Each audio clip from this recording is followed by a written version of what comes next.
ထွက်ဆောင်မှုကနေမိုးရီဘလူးလောက်လဲဆိုတဲ့ဗီဒီယိုလေးပါ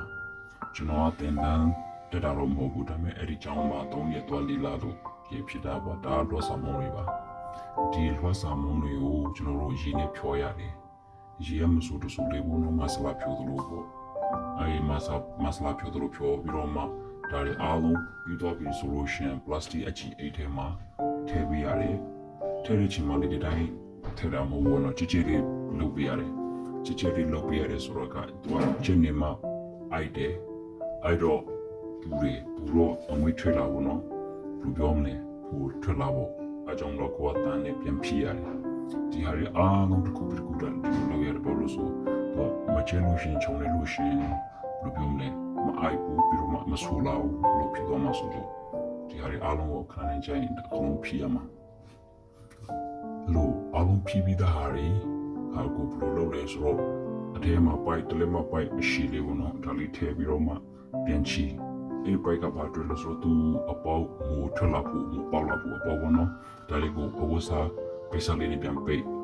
ပြီးတော့မှဒါဒီလိုပိတ်ပြီးဆိုလို့ရှိရင်တော့အားလုံးကိုပုံအိုးတင်မဟုတ်အနောက်ကပုံအိုးကြီးနော်ဒါပုံအိုးနဲ့အပူတက်ပေးရတယ်အပူတက်ပေးမှသူကအယောင်ပြောင်းလာမယ်ဒါအပူတက်ပေးပြီးသားပေါ့နော်မကြည့်ရွှေ့ပြန်လာတယ်ဒါလို့ရှိရင်သူဒါသူအခမ်းပေါ့နော်သူမို့ထောက်လို့တဲ့နေရာမို့ပေါက်ခိုင်းတဲ့နေရာဒါအလုံးပြီးတော့ဆိုတော့မို့ပေါက်လာဖို့ဆောင်နေချင်းပေါ့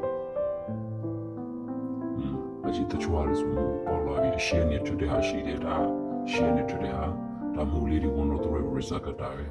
ဟိုဘက်မှာကျတော့နောက်ဖက်ကနေလေရတယ်ရှိဖက်နေလေရတာရှိဖက်ထွက်လာမို့ရအလုံးတူတူပဲမျိုးစားတူတယ်ဟိုဖြူလေးပဲစားလို့ကောင်းတယ်ဒီလားကြည့်မို့လေးတွေရမ်းလာတယ်တော့ process မှနေပြီဆိုတော့မိုးလေးတွေအရင်ကြည့်ထွားတယ်မားတဲ့ဟာတွေကြာမှပြတ်သွားတာပဲအားလုံးကတော့မပေါ့ဘူးအဲ့တိုင်းမှာမိုးမပေါ့နိုင်ဘူးတချို့ဆိုပစ္စည်းတယ်မပစ္စည်းတွေကျတော့ဒီလိုလာလေးပေါက်လာတယ်ဆိုတော့မိုးလောက်ဖို့ဆိုတော့ကဒီလိုမျိုးထောက်လို့ဖို့ဆိုခက်တယ်ဒါပေမဲ့ကိုယ့်ကို private လို့မဆိုရင်တော့မခက်ပါဘူးလို့ဒါကျွန်တော်တွေ့ကြုံလို့နော်အားလုံးလိုက်ကြည့်ပေးတဲ့အတွက်ကျေးဇူးတင်ပါတယ်ခင်ဗျာ thank you ပါ